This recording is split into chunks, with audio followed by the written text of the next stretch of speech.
आज हम तांबे के कीड़े एकांकी का अध्ययन करेंगे। तांबे के कीड़े एकांकी भुवनेश्वर के द्वारा लिखी गई है। यदि हिंदी एकांकी के जन्मदाता के रूप में हम प्रसाद, डॉक्टर राम कुमार वर्मा आदि का जिक्र करते हैं, तो भुवनेश्वर एक ऐसे एकांकीकार हैं जिन्होंने हिंदी में नए एकांकियों का शुरुआत की और एकांकियों को बिल्कुल एक अलग तरीके से लिखने का जो श्रेय है वह भुवनेश्वर को ही जाता है। भुवनेश्वर ने अपने जीवन में काफ़ी कठिनाइयाँ झेली थी और बहुत आर्थिक दृष्टिकोण से उन्होंने अनेक कठिनाइयों का सामना किया। उनकी जो प्रारंभिक एकांकियाँ थी वह हंस में प्रकाशित हुई थी। उसके पश्चात उन्होंने कई नए नए नाटक और एकांकियाँ लिखी। हिंदी एकांकी के क्षेत्र में भुवनेश्वर आज़ादी के पश्चात लगभग अगले दशक तक अपनी एकांकियाँ लिखते रहे, जिसमें तांबे के कीड़े, इतिहास की कैंचुल और आज़ादी की नीति, यरूशलेम, सिकंदर, अकबर, चंगेज खां, सिंकों की गाड़ी आदि महत्वपूर्ण हैं। प्रस्तुत एकांकी जो तांबे के कीड़े हैं वह एक एब्सर्ड एकांकी है। हम पूर्व में इस बात की चर्चा कर चुके हैं कि एब्सर्ड एकांकी नाटक से क्या तात्पर्य है। पुनः मैं आपको स्मरण कर दूं कि एब्सर्ड जो एकांकी नाट्य होते हैं वे अर्थहीन, उलझुल और बेहुदा जो कथानक होता है वह एब्सर्ड एकांकी नाटक कहलाते हैं। प्रस्तुत एकांकी तांबे के कीड़े भी एक एब्सर्ड ही नाट्य एकांकी है, लेकिन इस एब्सर्ड की जो भी विशेषताएं होती है वह इस एकांकी में मिल जाती है। इस एकांकी में न तो कथानक में तारतम्यता है, न चरित्रों का विकास पूरी तरीके से उभर कर आया है, न घटनाओं का संगठन किसी क्रम में है। पात्रों की संयोजना इस तरह नहीं है कि उनके चरित्र स्पष्ट रूप से उभर कर आए। नाटक का एनाउंसर अमूर्त बातें करता है और अन्य जो पात्र हैं, एक मशरूफ पति, एक थका हुआ अफसर, रिक्शा कुली आदि सभी जो पात्र हैं, इसमें कोई भी पात्र ऐसा हमारे सामने नहीं आता जिसका चरित्र पूरी तरीके से हमारे सामने प्रकट होता हो। एक रिक्शे वाला जो शुरुआत में कहता है कि बादलों ने सूरज की हत्या कर दी है, सूरज मर गया, मैं दूसरे का बोझ ढोता हूँ, मेरे रिक्शे में आईने लगे हैं, मैं इन सब आईनों में अपना मुंह देखता हूँ, सूरज नहीं रहा, अब धरती पर आईनों का शासन होगा और आईने अब उगने और न उगने वाले बीज अलग अलग कर देंगे। यह स्पष्ट ही नहीं हो रहा है यहाँ पर कि रिक्शे वाला आखिर कह क्या रहा है इस कथानक में। इसलिए यह एक पूरी तरीके से कथानक जो है वह एक कोई घटनाक्रम के दृष्टिकोण से कोई ना तो कोई तारतम्यता है और ना संगठन। हमें बहुत इसमें मशक्कत करनी पड़ेगी इसके कथानक को समझने के लिए। इसी प्रकार जो अगले संबोधन में इस एकांकी में जो एक अफसर का संबोधन है, जो एक थका हुआ अफसर कहता है कि मैं एक थका हुआ अफसर हूँ, और रिक्शे वाले उससे कहता है कि तुम आगे चलकर देखो और तुमने मेरा शीशा तोड़ा।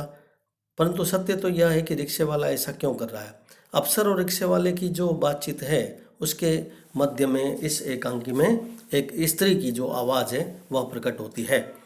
वह स्त्री की जो आवाज़ है वह आदमी की फीलिंग्स जो होती है उसको व्यक्त करने का प्रयास करती है। वह मसरूफ पति से कहती है कि तुमने जो कुछ भी कहा वह तो मैंने सुना ही नहीं।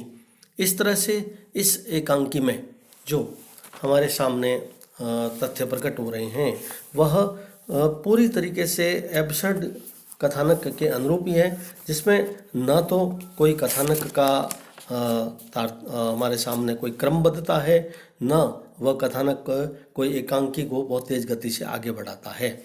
रिक्शे वाला की जो बातचीत के पश्चात जो एक मशरूम पति है वह एक स्त्री की आवाज़ के समक्ष अब यह कहता है कि तुम ऐसे गैर राय शब्द क्यों बोलती हो मंथन, मैं नहीं जानता कैसे, लेकिन यह जानता हूँ कि वह खूबसूरती से कहीं जा सकती नहीं है। यह नहीं समझ आता यहाँ पर कि एक मशरूफ पति आखिर इस तरह की बात किस संदर्भ में और क्यों करता है। एक परेशान स्त्री का जो स्वर है वह इसमें हमारे सामने प्रकट होता है कि यही तुम्हारा जो इरादा है वह किस तरह का है, तुम्हारा चेहरा क्यों उतरा है, तुम क्यों बीमार हो, डर गए हो गई। इस तरह का ये जो कथानक है स्त्री का, यह संबोधन मसरूप पति जो कहता है कि मैं तो इसलिए भी शराब पीता हूँ कि अभी सोचता हूँ कि मैं अभी जाकर जीऊँगा, पीता जाऊंगा जब तक कि फिर से एक जो बच्चा न उत्पन्न हो जाए। स्त्री की आवाज़ आती है कि तुम अपनी आत्मा को क्यों नहीं मथते हो, तुम अपना शरीर क्यों नहीं मथते हो। मसरूप पति कहता है कि मैं यह सब कुछ नहीं करूंगा, मथना मैं नहीं जानता कि कैसे, लेकिन यह जानता हूँ कि यह बात खूबसूरती से कही जा सकती है। पूरे कथानक में जो संबोधन हमारे सामने प्रकट हो रहे हैं वह रिक्शे वाला, मसरूफ और एक परेशान रमणी की जो बातचीत है, कि जिसमें रिक्शे वाला जो कहता है कि तुम भी वैसे ही बातें करते हो। अभी तो थके हुए अफसर ने उसे कहा कि वह अंधा कुआं नहीं है, यह रिक्शा है, मेरे रिक्शे में शीशे। पागल आया ने मेरा एक शीशा तोड़ दिया। इस कथानक में जो पागल आया है वह भी पूरी तरीके से हमारे सामने कथानक को स्पष्ट नहीं करता है। कुल मिलाकर थका हुआ अफसर का यह संबोधन कि मैं अफसर हूँ लेकिन थक गया हूँ, जवानी मैंने हजारों खोपड़े चटकाए, अब सिर्फ उंगलियां चटकाता हूँ, कभी कभी मजाक भी चटक लेता हूँ, अंग्रेजी जानते हो, क्रैकम। यह कथन जरूर इस कथानक को स्पष्ट करता है कि अफसर का जो चरित्र है वह थोड़ा बहुत जरूर हमारे सामने खुलकर आता है, कि जब वह कहता है पूरी तरीके से अपने जीवन भर कार्य करने के कारण वह थक गया और किस तरीके से वह अपने जीवन में आगे बढ़ना चाहता, लेकिन जिस इस अजनबीपन, जिस तरीके से जो संबोधन इस कथानक में आया है उससे यह प्रकट होता है कि अफसर जो है वह पूरी तरीके से इस कथानक में जिसका संबोधन कि जीवन से पूरी तरीके से अपने कार्यों के प्रति परेशान होकर के वह एक थका हुआ अपने आप को महसूस करता है। इस प्रकार से एक जो परेशान रमणी है, जो कि परेशान तो ही है, परंतु वो परेशान क्यों है यह न तो वह स्वयं जानती है, न एक अंकीकार ने इस कथन को पूरी तरीके से हमारे सामने स्पष्ट किया। जब परेशान रमणी मसरूप पति से कहते हैं कि यह तुमने क्या किया, तब मसरूप पति कहता है कि मैंने तो कुछ नहीं किया, बस मैंने थोड़ी शराब पी, अब मैं निर्मला के घर गया ऐसे ही जरा से मन बहलाने। परेशान रमणी कहती है कि दिल किसका बहलाने, अपना या फिर निर्मला का। परेशान रमणी कहती है कि करेक्टर नाम की भी कोई चीज़ होती है, तुम आदमी से खींचे जाने पर भी रिक्शे पर बैठे सकते हो, तुम लड़खड़ा रहे हो। इस एब्सर्ड जो कथानक में जो व्यक्ति की जो चरित्रहीनता है वह जरूर हमारे सामने प्रकट होती है, जिसमें जो मसरूफ पति है उसका जो भी संबोधन है वह पूरी तरीके से हमारे सामने यह प्रकट करता है कि किस तरीके से उसका जो चरित्रवान जो जीवन है वह जो होना चाहिए वह नहीं है। यह जो कथानक है तांबे के कीड़े, इसमें एक पागल का भी आगमन होता है और मसरूफ पति, परेशान रमणी, पागल जब एक साथ कहते हैं कि थका हुआ अफसर मर गया, रिक्शे वाले ने उसे मार डाला, अफसर मर गया तो रिक्शे वाले ने उसे मार डाला, रिक्शे वाले ने ठोकर लगाई, तो यह उसके जो जाली ऑटोग्राफ बेचने के लिए जो कंपनियां खड़ी करने की बात इस नाटक में आई है वह पूरी तरीके से मंतव्य को जरूर स्पष्ट नहीं करती है। एब्सर्ड नाटक और भुवनेश्वर किंग का तांबे के कीड़े नाटक के क्षेत्र में वास्तव में एक बिल्कुल नूतन धारा ही कही जा सकती है। एक एब्सर्ड नाटक की जो भी विशेषताएं होती है, उल जुलूल, अर्थहीन, बेहुदा जो कथानक वह पूरा का पूरा में तांबे के कीड़े में दिखाई देता है।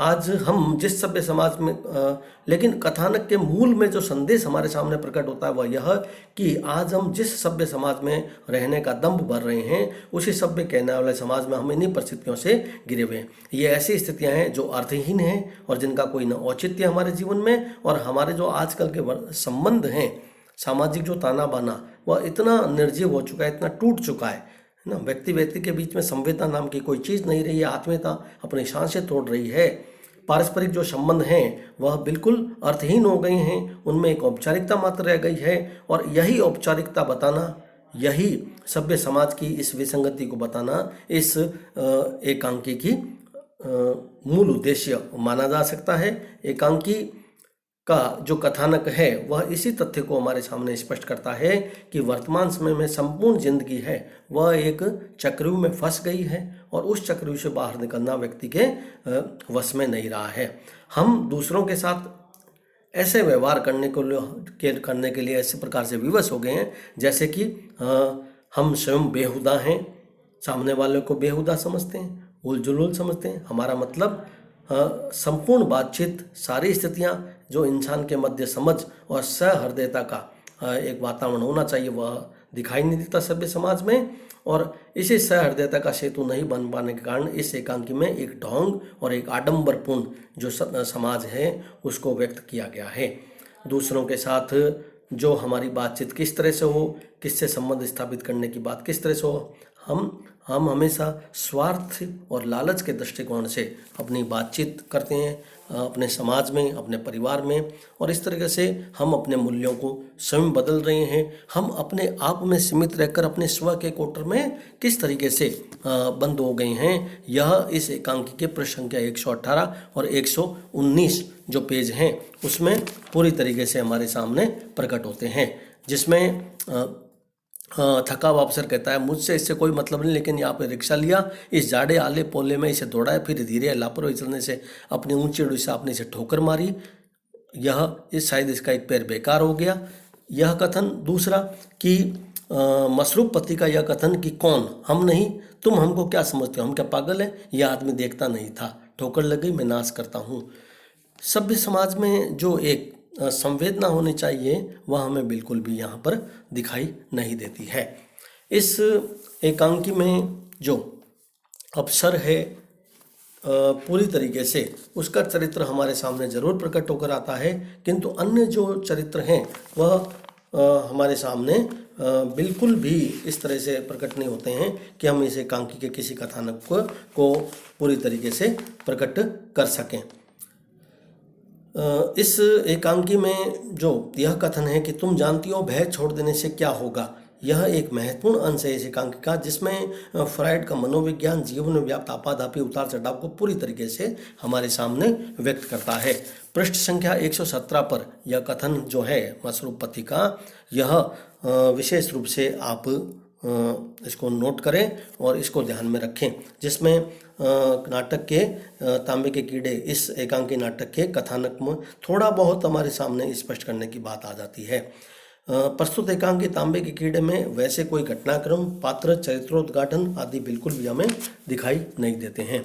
मसरूफ पति परेशान रमणी से कहता है कि तुम जानती हो यदि भय को छोड़ दिया जाए तो इसके परिणाम क्या होते हैं। जब भय होता है तो व्यक्ति के साथ कुछ विपत्तियां, संकट और परेशानियां सामने आती रहती है, जिन्हें सुलझाने और समाप्त करने की कोशिश व्यक्ति को करनी चाहिए। किंतु दूसरे तरीके से कहें तो व्यक्ति के बीच में जो भय है वह भय केवल अपने स्वार्थ के कारण, मन और आत्मा में जो द्वंद्व है उसके कारण से, यदि व्यक्ति तनावग्रस्त अपने जीवन को छोड़ दें तो पारस्परिक अपने मंथन से वह इस भय को भी समाप्त कर सकता है। मसरूफ पति परेशान रमणी से जो तथ्य यह कहता है वह इस एकांकी के थोड़ा बहुत हमारे सामने सौंदर्य की बात को हमारे सामने प्रकट किया जा रहा है।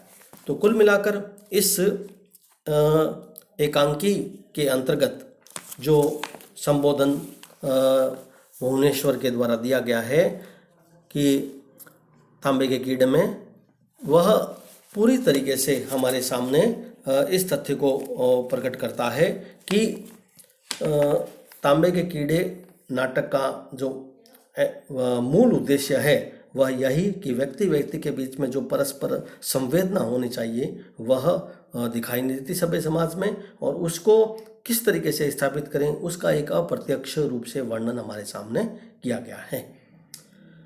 आज हम जिस समाज में रहते हैं, जिस सामाजिक व्यवस्था के हम अंग हैं, वह संपूर्ण सामाजिक व्यवस्था अनेक विसंगतियों, अनेक ढकोसलों से भरी पड़ी है, और व्यक्ति का जो व्यवहार है वह बिल्कुल बेहुदा, फिजूल तरह जो बातचीत है उसके आधार पर उसका व्यवहार होता है। जिस बातों का कोई अर्थ, महत्व और मतलब नहीं होता वह वैसा व्यवहार अपने परायों के साथ करता है।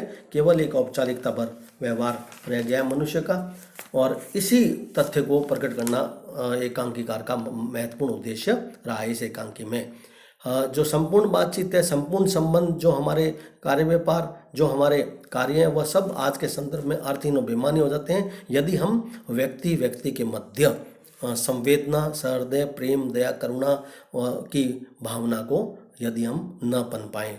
जिंदगी नहीं तो एक ढोंग और पाखंड बनकर रह जाती है, हर रिश्ता एक स्वार्थ बनकर रह जाता है। यही इस एकांकी की पात्रों के मध्य की जो बातचीत है उसके आधार पर व्यक्ति की मानसिकता और उसके द्वंद्व को इस एकांकी में प्रतिपादित किया गया है।